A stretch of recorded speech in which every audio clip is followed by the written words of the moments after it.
Bienvenue sur Reset Your Mind pour un nouvel épisode, cette fois-ci dédié à la prise de poste. Quelles sont les 3 erreurs qui sabotent tes 100 premiers jours? Et crois-moi, j'en ai vu plus d'une prise de poste qui s'est pas bien passée. Quand on prend un poste, très souvent, on a cette motivation, cette excitation d'aller chercher un nouveau challenge, une nouvelle expérience. C'est génial, c'est très chouette, ça porte.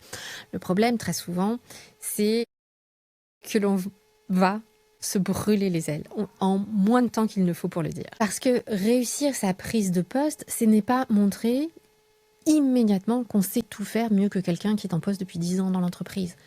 Ce n'est pas tout changer en très peu de temps. Parce que réussir une prise de poste, ce n'est pas montrer que l'on sait tout faire. Réussir une prise de poste, c'est montrer que l'on sait poser les bonnes questions. Et c'est pas pareil du tout. Et dans l'absolu, le vrai danger d'une prise de poste, ce n'est pas de l'éventuelle incompétence ou une éventuelle erreur de casting. Le danger dans une prise de poste, c'est de se surinvestir et de finir brûlé en à peine 3 mois. Et ça arrive extrêmement souvent. Ou d'être tellement stressé que l'on n'arrive plus à être efficace, efficient comme on aimerait l'être et faire beaucoup d'erreurs. Alors pour démarrer cet épisode, moi j'avais envie de revenir quand même sur le fait que plus de 30% des managers qui sont managers aujourd'hui n'ont jamais eu la moindre formation de management. Ok ? 30%. C'est juste énorme. Donc ça, c'est la première chose. 30%, c'est juste énorme. Se retrouver à devoir gérer des équipes sans accompagnement, sans formation, être manager, c'est au quotidien. C'est au quotidien des galères. C'est au quotidien des décisions à prendre 25 000 fois par jour. Petites, grandes. C'est des situations impromptues. C'est de la pression à gérer, du stress à gérer. Et si tu n'as pas appris à le faire, si tu n'as pas eu de formation ou que tu n'as pas toi-même appris à le faire, c'est quelque chose qui peut très vite te ronger de l'intérieur. Alors je sais que ça fait chouette sur le CV de mettre qu'on est manager et puis plus on a d'équipes grosses et conséquentes et plus c'est important. J'ai géré des départements jusqu'à plus de 200 personnes. Ok ? Je les ai co-dirigés. J'avais des équipes avec moi. J'étais manager de manager. Mais N-1 étaient eux-mêmes managers de managers. Enfin, donc oui, il y a une structure à mettre en œuvre, mais on ne t'apprend pas. Donc si tu ne prends pas le temps, toi, de prendre un peu de recul, si tu ne t'autorises pas à te poser des questions et à faire autrement et pas juste copier-coller ce que tu vois faire à côté, dis-toi qu'ils ne sont pas formés non plus, eux. Ok ? Donc ne suis pas l'exemple de personne qui n'est pas forcément formée. Alors, dans une prise de poste, j'avais envie de t'en parler pour te partager 3 erreurs que je vois vraiment très fréquemment. La première, tu t'en doutes, c'est le surinvestissement. C'était à peine arrivé que tu veux déjà faire comme si ça faisait 15 ans que tu étais là, que tu veux tout changer tout seul, tu veux montrer que tu es le plus beau, tu es le plus fort, ou en tout cas, pas forcément pour écraser les autres, mais déjà pour toi, pour te rassurer et pour assurer que tu es la bonne personne. J'ai vu des personnes prendre des postes. Et au bout de 3 mois, se poser des questions vraiment sérieuses en disant « mince, je me suis trompée ». Au bout de 6 mois, limite être déjà en burn-out. Et au bout de 9, démissionner ou être en arrêt. Donc, je pense qu'il est important de ne pas sous-estimer l'impact qu'un changement de poste peut avoir. Il y a énormément de choses qui jouent quand tu changes de job. Ton corps, déjà, ton cerveau n'aime pas le changement. Okay ? Donc déjà, changement de job, il va se mettre en stress. Est-ce que je suis à la hauteur ? Est-ce que je suis légitime ? Est-ce que je suis la bonne personne ? Changement d'habitude personnelle aussi, ta logistique familiale éventuellement, si tu as des enfants aussi, enfin, ça génère énormément de stress aussi de ce point de vue-là. Même si tu as déjà changé de job, le fait de changer tous ces repères d'un coup d'un seul, ça met ton corps en stress et ce n'est pas que dans la tête. Il y a comme une espèce de lance à incendie ouverte à fond à l'intérieur de ton corps. Est-ce que tu penses vraiment que ton corps est fait pour avoir une lance à incendie ouverte H24 ? Pas certaine. Donc, ne sous-estime pas ce stress-là. Et plus on est exposé au stress, et plus c'est important et intéressant de fermer ces cycles de stress. Je t'invite à écouter l'épisode justement que j'ai pu faire sur le stress où je rentre dans ce détail de fermer des cycles de stress. C'est capital. Et pareil, on ne nous apprend pas à les fermer. On nous apprend à les subir, à tenir toujours plus, dans un cercle qui monte le stress toujours plus, jusqu'au jour où, comme le hamster dans sa roue, tu finis explosé contre un mur quelque part parce que t'as rien vu venir, t'as rien su gérer, t'as juste subi.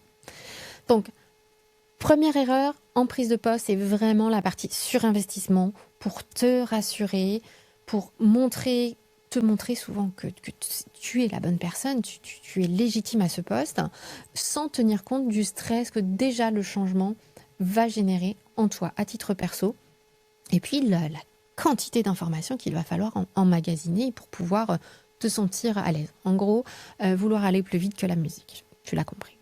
La deuxième erreur que je vois la plus fréquente aussi, c'est de vouloir passer à l'action trop vite, de vouloir impacter trop vite. Alors c'est bien d'apporter de la valeur rapidement, mais tu vas en apporter sans être un bulldozer forcément.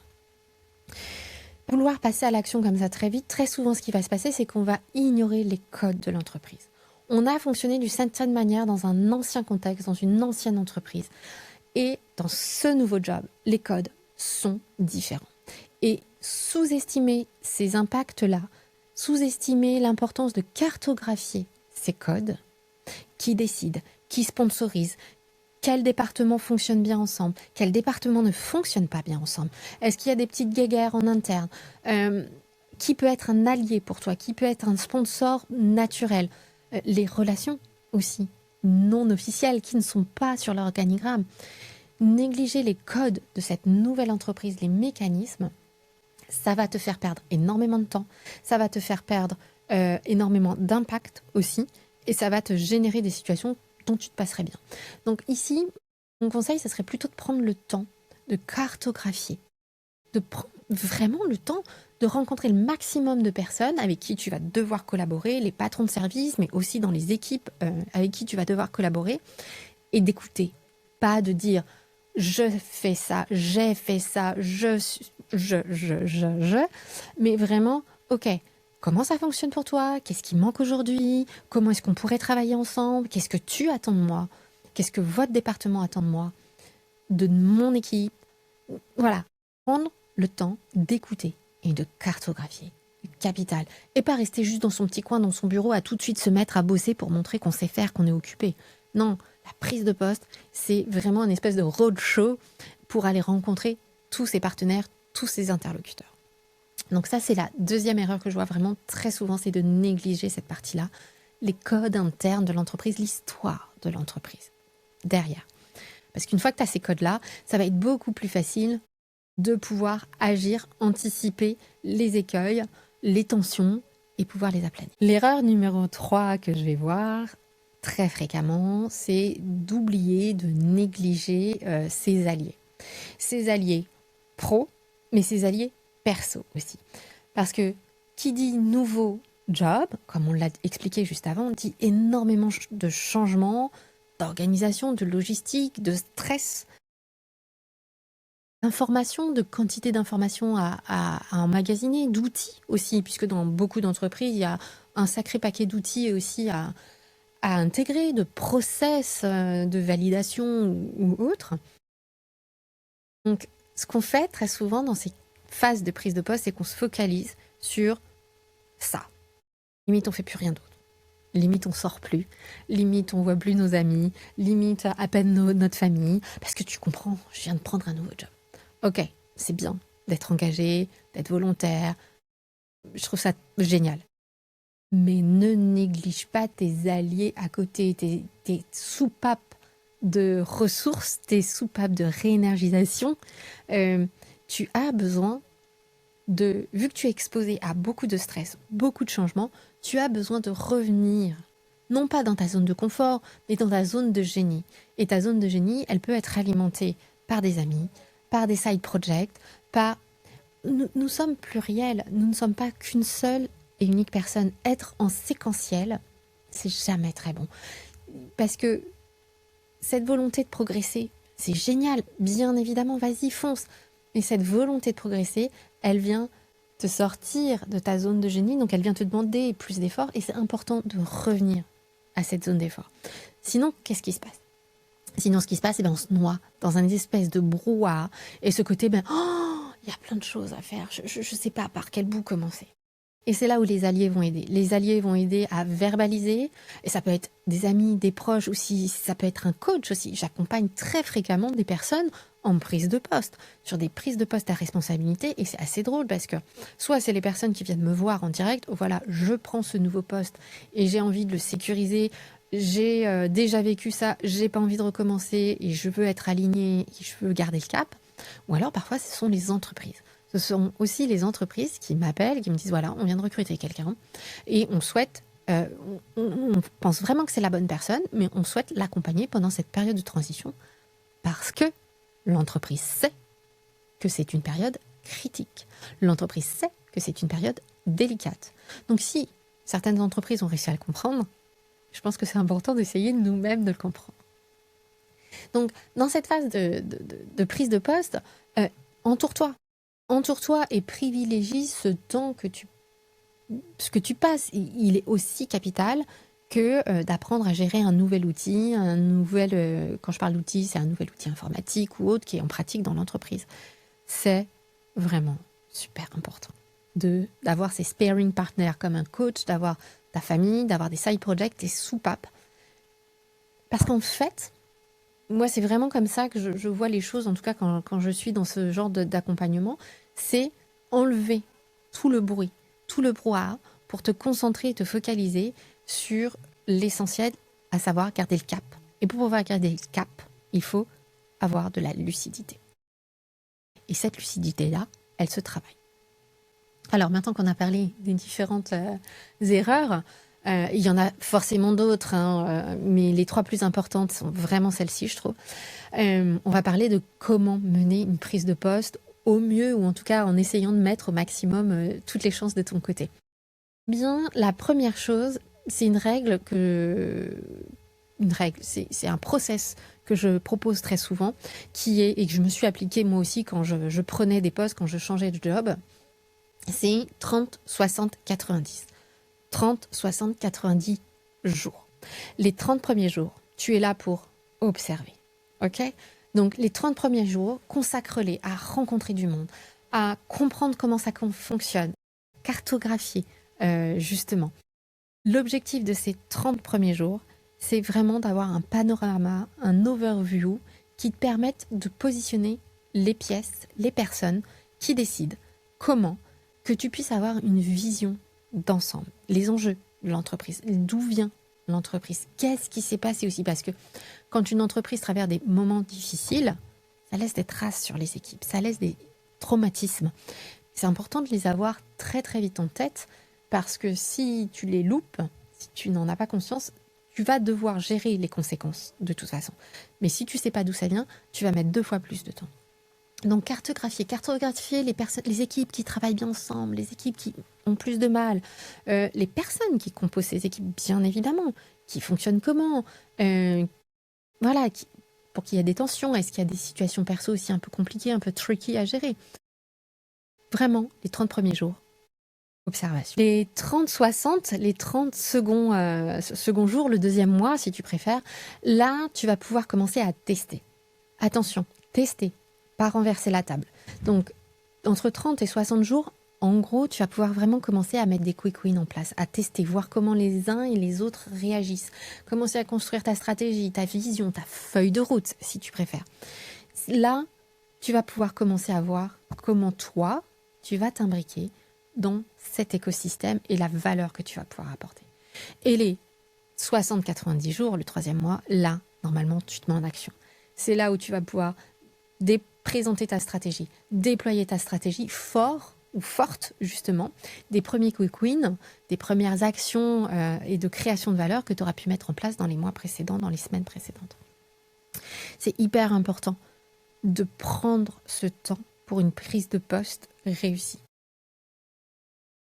Sinon, tu vas passer ton temps à rétro-pédaler, à gérer des trucs que tu vas pas pouvoir anticiper parce que tu n'as pas l'historique, tu vas pas les voir venir. Donc ne néglige pas cette période-là, elle est vraiment importante. Je vais faire un aparté sur nous, mesdames, quand on prend un poste.